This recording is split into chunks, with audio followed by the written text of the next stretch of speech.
ایران کے شہید supreme leader آیت اللہ سید علی خامنئی اور ان کے خاندان کے 4 افراد کی نماز جنازہ تہران میں ادا کر دی گئی۔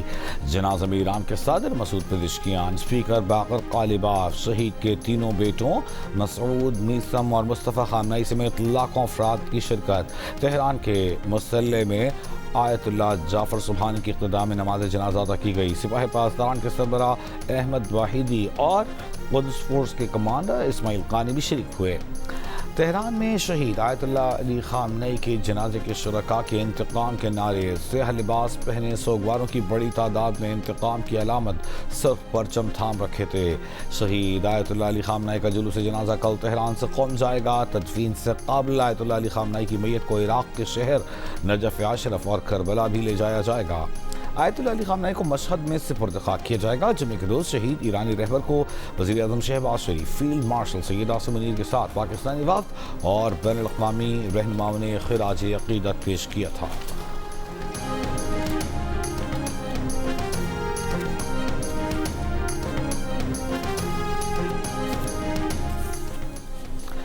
امریکی صدر ٹرمپ نے کہا ہے کہ انہیں آیت اللہ علی خامنئی کے جنازے پر ایرانیوں کو روتا دیکھ کر حیرت ہوئی۔ وہ سمجھتے تھے کہ لوگ ان سے نفرت کرتے ہیں یا یہ بناوٹی آنسو بھی ہو سکتے ہیں۔ نیوز ویب سائٹ سے گفتگو میں امریکی صدر نے کہا کہ امریکہ چاہے تو اس موقع پر جمع تمام ایرانی قیادت کو ایک ہی بار میں ختم کر سکتا ہے، لیکن ایسا اس لیے نہیں کریں گے کہ مذاکرات کے لیے کوئی نہیں بچے گا۔ کہا ایران اور امریکہ نے اتفاق کیا ہے کہ سپریم لیڈر کے جنازے کے لیے بات چیت میں 1 ہفتے کا وقفہ ہوگا اور اس دوران کوئی ایک دوسرے پر حملے نہیں کرے گا۔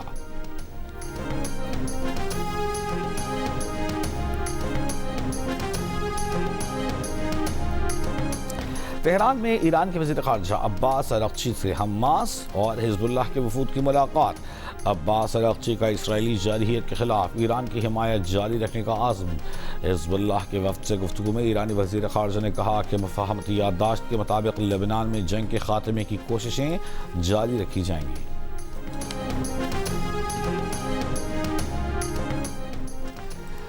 بابر اعظم کو ایک مرتبہ پھر ٹیسٹ ٹیم کا کپتان مقرر کر دیا گیا۔ دورہ ویسٹ انڈیز اور انگلینڈ کے لیے پاکستان کرکٹ بورڈ کی سلیکشن کمیٹی کے رکن ناقب جاوید، مصباح الحق اور اسد شفیق نے پریس کانفرنس میں پاکستان کی 16 رکنی ٹیم کا اعلان کیا۔ سعود شکیل انجری کے باعث اسکواڈ کا حصہ نہیں ہے۔ عاقب جاوید کا کہنا ہے کہ شان مسعود کی اپنی کارکردگی اچھی رہی ہے لیکن ٹیم پرفارم نہیں کر سکی۔ مصباح الحق کا کہنا ہے کہ بابر اعظم سب سے بہتر آپشن ہے، ان کی کارکردگی میں تسلسل ہے، امید ہے کہ ان کی قیادت میں ٹیم اچھا پرفارم کرے گی۔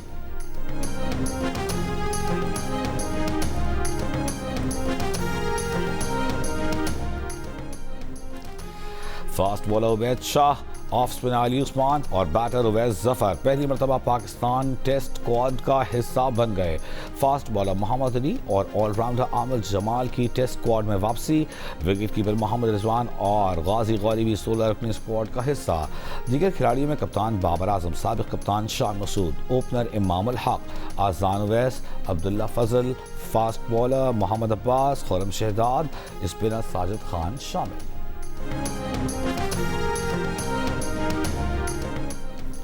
سلیکشن کمیٹی کے رکن عاقب جاوید کا کہنا ہے کہ بابر اعظم نے سلیکشن کمیٹی سے کبھی نہیں کہا کہ انہیں تینوں فارمیٹ کا کپتان بنائیں گے تو وہ ٹیسٹ کی کپتانی قبول کریں گے۔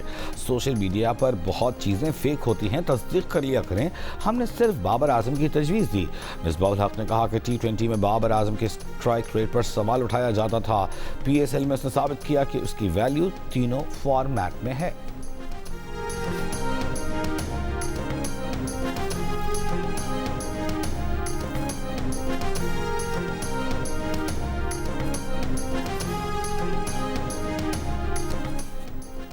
پاکستان کرکٹ بورڈ کی سلیکشن کمیٹی کے رکن مصباح الحق کا کہنا ہے کہ ہم سمجھتے ہیں کہ شاہین آفریدی اور نسیم شاہ کو فرسٹ کلاس کھیلنے کی ضرورت ہے تاکہ وہ بہتر نظر آئیں۔ ریڈ بال سے وہ آؤٹ نہیں ہوئے۔ ٹیم کے اعلان سے یہ کہنا درست نہیں کہ فلاں کا کریئر ختم ہو گیا۔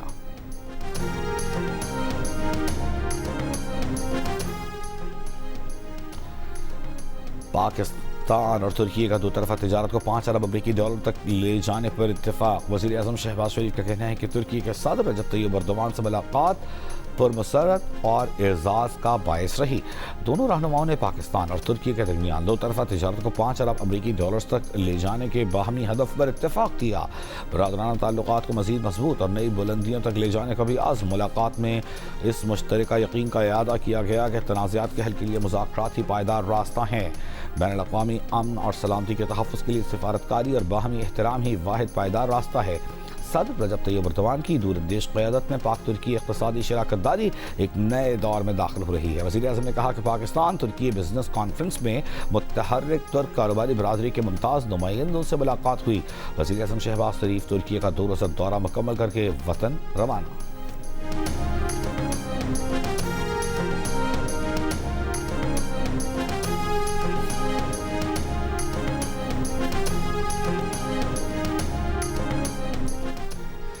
اسرائیل کے قومی سلامتی کے وزیر بن گویر نے گرفتاری کے خدشے کے پیش نظر امریکہ کا دورہ منسوخ کر دیا۔ انتہائی دائیں بازو سے تعلق رکھنے والے بن گویر کو اقوام متحدہ کی پولیسنگ کانفرنس میں شرکت کے لیے نیو یارک جانا تھا۔ انسانی حقوق کی تنظیموں نے بن گویر کے خلاف مظاہروں کا اعلان کر رکھا ہے۔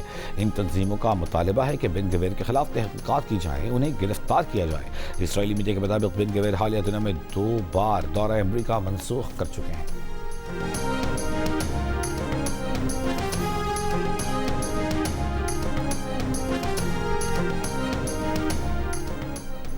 ٹیلی کمیونیکیشن ایکٹ میں ترامیم وقت کا تقاضا ہے۔ اتفاق رائے سے قانون سازی کی جا رہی ہے۔ ٹیکنالوجی کی ترقی کے ساتھ ڈیٹا کا استعمال 2 سال میں 25% بڑھ گیا۔ وفاقی وزیر آئی ٹی شہزاد فاطمہ کی وزیر قانون اعظم نذیر تارڑ کے ہمراہ پریس کانفرنس۔ وزیر اعظم سے کہا ہے کہ بل سے متعلق لگائے گئے الزامات پر انکوائری کرائی جائے۔ اعظم نذیر تارڑ نے کہا کہ کمیٹی کو کسی ایک کمپنی کو نوازے جانے کے الزام کے کوئی شواہد نہیں ملے۔ تعلیمی مقاصد اور فری لانسنگ کے لیے ڈیجیٹل کنیکٹیویٹی ضروری ہے۔ اس تناظر میں قانون کو بہتر بنانے پر غور شروع کیا ہے۔ نجی پراپرٹی سے متعلق کیٹیگریز طے کی جائیں گی۔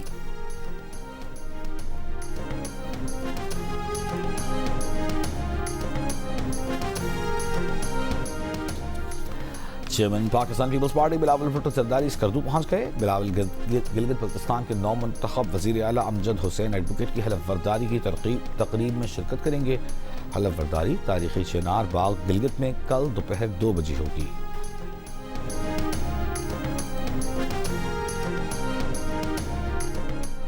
آزاد کشمیر میں عام انتخابات کی تیاریاں جاری۔ قانون ساز اسمبلی کے 45 انتخابی حلقوں کے لیے مجموعی طور پر 1265 امیدواروں نے کاغذات نامزدگی جمع کرائے۔ ترجمان الیکشن کمیشن کے مطابق جانچ پڑتال کے مرحلے کے بعد مجموعی طور پر 41 کاغذات نامزدگی مسترد کیے گئے۔ امیدواروں کی حتمی فہرست آج جاری کی جائے گی۔ کرگل جنگ کے hero captain colonel Sher Khan شہید نشان حیدر کی آج 27ویں برسی۔ 5 جولائی 1999 کو کرگل کے محاذ پر دشمن سے لڑتے ہوئے جام شہادت نوش کرنے والے کیپٹن کرنل شیر خان شہید کی جرت و بہادری کو قوم کا سلام۔ سوابی میں کیپٹن کرنل شیر خان شہید کی قبر پر پروقار تقریب کا انعقاد۔ پاک فوج کے چاق و چوبند دستے نے شہید کو سلامی پیش کی۔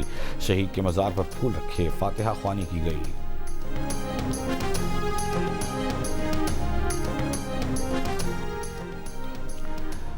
کیپٹن کرنل شیر خان شہید کی لازوال قربانی پاکستان کی عسکری تاریخ کا درخشندہ باب اور مادر وطن سے وفاداری اور شجاعت کی اعلیٰ ترین روایات کا منہ بولتا ثبوت ہے۔ یہ عظیم قربانی یاد دلاتی ہے کہ ہماری آزادی اور خود مختاری ہمارے شہداء کے مقدس خون کی مرہون منت ہے۔ کرنل شیر خان شہید نشان حیدر کی برسی پر وزیر اعظم شہباز شریف کا خراج عقیدت۔ وزیر داخلہ نے کہا کہ کیپٹن کرنل شیر خان نے معرکہ کرگل میں دشمن پر لرزہ طاری کر دیا۔ دشمن کا بھرپور مقابلہ کرنے والے قوم کا دلیر سپاہی آج بھی دلوں میں زندہ ہے۔ وزیر اعلیٰ پنجاب مریم نواز نے کہا کہ پاکستانی قوم اپنے بہادر بیٹے کو سلام پیش کرتی ہے۔ وزیر اعلیٰ بلوچستان سرفراز بخشی نے کہا کہ کیپٹن کرنل شیر خان شہید نے نامساعد حالات میں جرت و بہادری اور فرض شناسی کی مثال قائم کی۔ گورنر سے نہال ہاشمی نے کہا کیپٹن کرنل شیر خان شہید جیسے بہادر بیٹے دھرتی کا فخر ہے۔ نشان حیدر پانے والے عظیم ہیرو کی قربانی کو قوم کبھی نہیں بھولے گی۔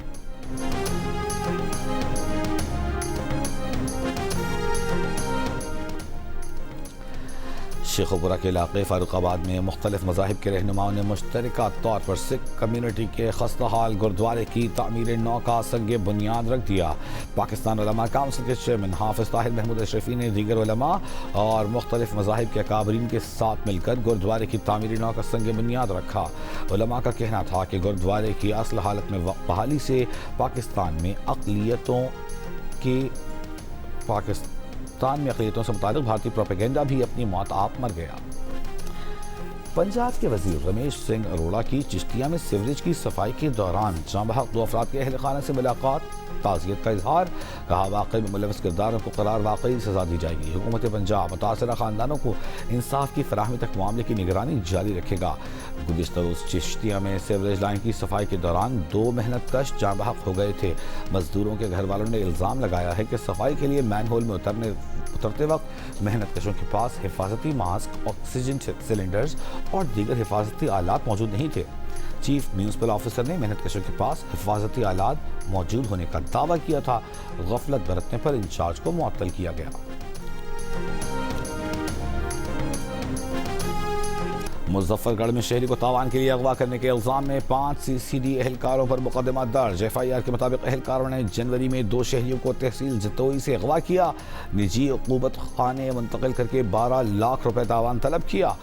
جھوٹے مقدمات پر پھنسانے، جان سے مارنے کی دھمکیاں دی گئیں۔ 12 لاکھ روپے تاوان وصول کرنے کے بعد دونوں شہریوں کو چھوڑ دیا گیا۔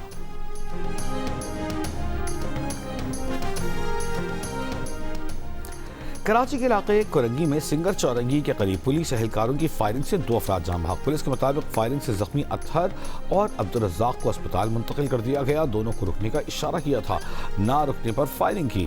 زخمی افراد کے اہل خانہ کا احتجاج، اہلکاروں پر مقدمہ درج کرنے کا مطالبہ۔ SP لاہڑی کا کہنا ہے کہ واقعے میں ملوث اہلکاروں پر مقدمہ درج کر رہے ہیں، انکوائری ہوگی۔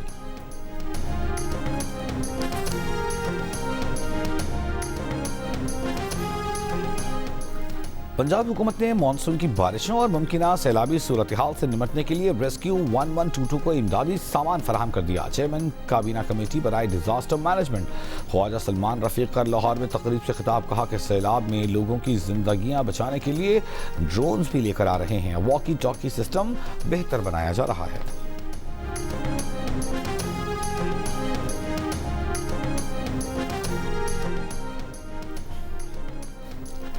خیبر پختونخوا میں چینی شہریوں کو فول پروف سیکیورٹی فراہم کرنے کے لیے اسپیشل سیکیورٹی یونٹ کا پہلا کمانڈ اینڈ کنٹرول روم قائم۔ اسپیشل سیکیورٹی یونٹ کا پہلا دستہ باچا خان انٹرنیشنل ایئرپورٹ پر تعینات۔ چینی شہریوں سمیت غیر ملکیوں کی محفوظ آمد و رفت کے لیے سیکیورٹی پلان تیار۔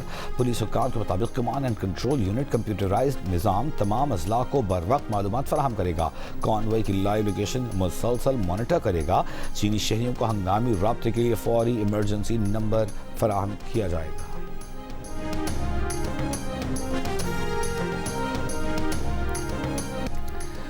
فٹ بال ورلڈ کپ میں فرانس کا ایک اور میچ، امباپے کا ایک اور گول۔ فرانس نے پیراگوئے کو 1-0 سے ہرا کر کوارٹر فائنل کے لیے کوالیفائی کر لیا۔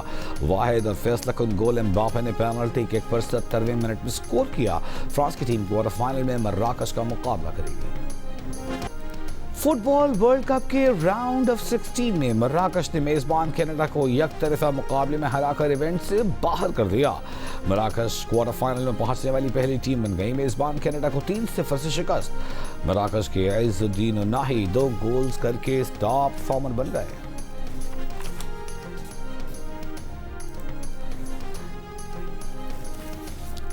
کراچی میں DHA فیز 6 خیابان راحت کے قریب واٹر ٹینکر الٹ گیا۔ حادثے میں 30 سال کا ڈرائیور یاسر جاں بحق۔ ٹینکر میں پھنسے دوسرے ڈرائیور اور کلینر کو زخمی حالت میں نکال لیا گیا۔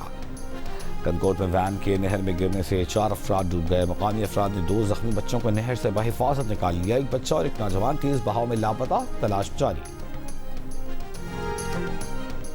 سوات کی نصر اللہ جھیل میں ویڈیو بناتے ہوئے سیاحوں کی گاڑی پھنس گئی۔ ریسکیو عملے نے گاڑی میں سوار 3 سیاحوں کو بحفاظت ریسکیو کر لیا۔ اسسٹنٹ کمشنر بحرین کے مطابق زیر حراست 3 سیاحوں کو جرمانے کی ادائیگی کے بعد چھوڑ دیا گیا۔ کشتی حادثے میں لاپتہ لڑکی کی تلاش کے لیے سرچ آپریشن 5ویں روز بھی جاری۔ کالام کی سیف اللہ جھیل میں سیاحوں کی کشتی الٹنے کے واقعے میں 6 افراد جاں بحق ہوئے تھے، 2 کو ریسکیو کر لیا گیا تھا۔ کشتی میں لاہور سے تعلق رکھنے والے ایک ہی خاندان کے 9 افراد سوار تھے۔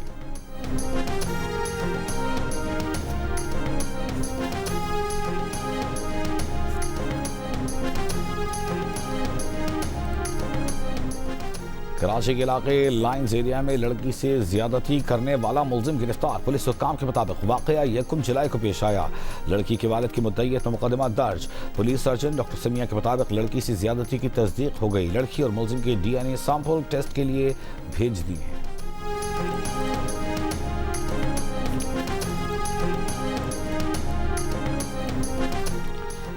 موٹر وے M5 پر گندم اسمگل کرنے کی کوشش ناکام بنا دی گئی. ابراہیم یار خان کے قریب ٹرک سے 27 لاکھ روپے سے زائد مالیت کی گندم برآمد. گندم اور ڈرائیور کو مزید قانونی کارروائی کے لیے محکمہ خوراک کے حوالے کر دیا گیا. موٹر وے پولیس کے مطابق گندم غیر قانونی طور پر پنجاب سے سندھ منتقل کی جا رہی تھی. اسلام آباد کے نواحی علاقے سنگجانی اور شاہ علادتہ میں غیر قانونی تعمیرات کے خلاف کارروائی. CDA اراضی پر قبضے کی کوشش کے الزام میں متعدد افراد گرفتار. ضلع انتظامیہ نے شاہ علادتہ میں NOC کے بغیر غیر قانونی طور پر تعمیر 7 ڈھانچے گرا دیے. کار سرکار میں غفلت پر موضع سنگجانی کا نمبردار عہدے سے فارغ.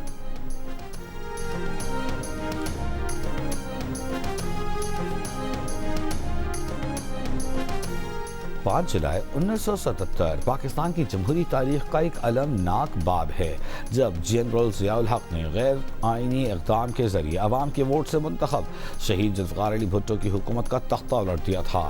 Chairman Peoples party Bilawal Bhutto Zardari نے 5 جولائی 1977 پاکستان کی تاریخ کا سیاہ دن قرار دیا. کہا اس روز عوامی مینڈیٹ، آئین اور پارلیمانی جمہوریت پر شب خون مارا گیا. عامریت نے سمجھا عوام کی آواز دبانے کی.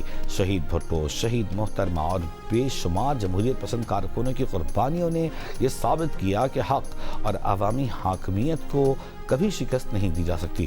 آج 49 برس بعد بھی ہمارا عزم وہی ہے کہ آئین کی بالادستی کا ہر قیمت پر دفاع کریں گے.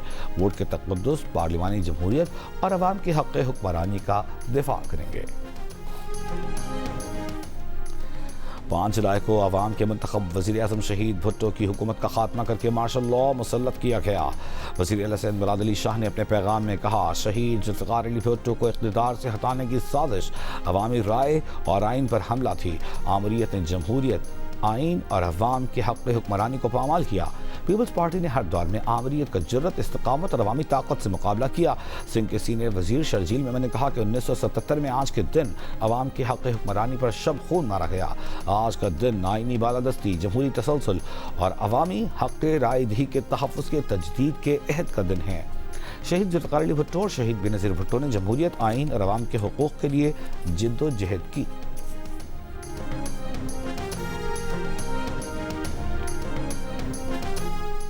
امریکہ کی 250ویں سالگرہ پر پاکستان میں بھی منفرد انداز میں جشن منایا گیا. پاکستان مانیومنٹ اور لاہور قلعے کو امریکی پرچم کے رنگوں، سرخ، سفید اور نیلے رنگ کی خوبصورت روشنیوں سے سجایا گیا.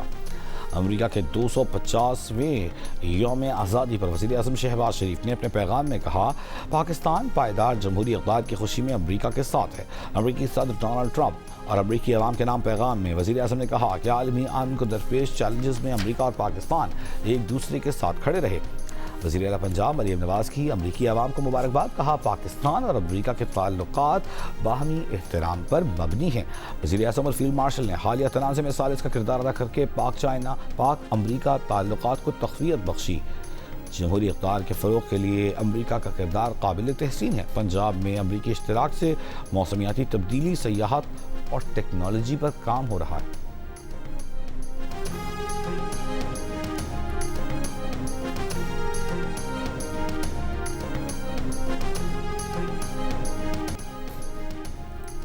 امریکہ کی 250ویں سالگرہ کی تقریبات کے اختتام پر واشنگٹن میں شاندار آتش بازی. نیویارک کے میئر زہران ممدانی نے معروف امپائر اسٹیٹ بلڈنگ پر لائٹس روشن کی. طیاروں نے فلائی پاسٹ کیا. تمام 50 ریاستوں میں پریڈز، آتش بازی، موسیقی کی محافل اور دیگر یادگاری تقریبات منعقد. اپنے خطاب میں صدر ٹرمپ نے کہا کہ امریکی عوام کسی کو اپنی آزادی چھیننے نہیں دیں گے. امریکہ کے پاس دنیا کی سب سے مضبوط فوج ہے. انہیں تیسری مدت کا کہنا چاہیے لیکن کہیں گے نہیں کیونکہ تنازع نہیں چاہتے.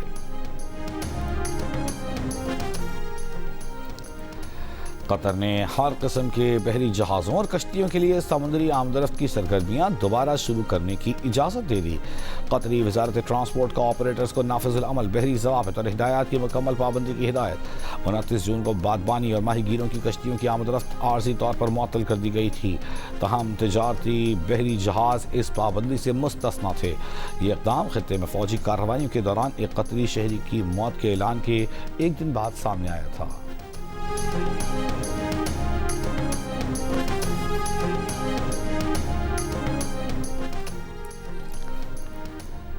وینزویلا میں تباہ کن زلزلوں سے ہلاکتوں کی تعداد 2994 تک پہنچ گئی۔ زلزلوں سے 16,600 افراد زخمی ہیں۔ ریسکیو کارروائیاں اب بھی جاری ہیں۔ 3,000 سے زائد بین الاقوامی امدادی کارکنوں کے ساتھ 30,000 مقامی اہلکار شریک ہیں۔ وینزویلا میں 7.2 اور 7.5 شدت کے 2 زلزلے آئے تھے۔ کئی افراد اب بھی لاپتہ ہیں۔ بھارت کی ریاست اتر پردیش میں 5 مساجد شہید کر دی گئیں۔ انتہا پسند حکومتی رہنماؤں نے مسجدوں کے خلاف کریک ڈاؤن کے لیے قانونی پیچیدگیوں کا سہارا لیا۔ کہا مساجد کی یہ عمارتیں مبینہ طور پر اجازت کے بغیر غیر قانونی طریقے سے تعمیر کی گئی تھیں۔ مودی کے بھارت میں اس سے قبل بھی درجنوں مذہبی ڈھانچے گرائے جا چکے ہیں۔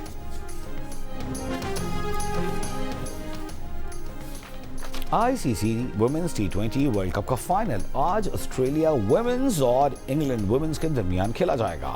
میچ پاکستانی وقت کے مطابق شام 7:30 بجے شروع ہوگا۔ ایونٹ کے تمام میچز جیو سپر اور ڈیجیٹل ایپ مائیکو سے براہ راست نشر کیے جا رہے ہیں۔ لاہور میں اوپن نیشنل ویمن منی ٹور ڈی سائیکل ریس کا انعقاد۔ وابڈا کی راجیہ شبیر نے سائیکل ریس جیت لی۔ مقررہ 18 کلومیٹر کا فاصلہ 28 منٹ 25 سیکنڈ میں طے کیا۔ سائیکل ریس پنجاب اسٹیڈیم سے مین بلیورڈ جیل روڈ اور قرطبہ چوک سے واپس لبرٹی چوک پہنچ کر ختم ہوئی۔ اور ومبلڈن ٹینس ٹورنامنٹ کے ویمن سنگلز میں بڑا اپسیٹ۔ دفاعی چیمپئن پولینڈ کی ایگا شواٹیک کو تیسرے راؤنڈ میں فلپائن کی الیگزینڈرا ایلا نے شکست دے کر پری کوارٹر فائنل میں جگہ بنا لی۔ مین سنگلز میں آسٹریلیا کے ایلیکس ڈی منورا نے امریکی حریف زاچرے کو شکست دے دی۔ میچز جیو سپر اور مائیکو سے براہ راست نشر کیے جا رہے ہیں۔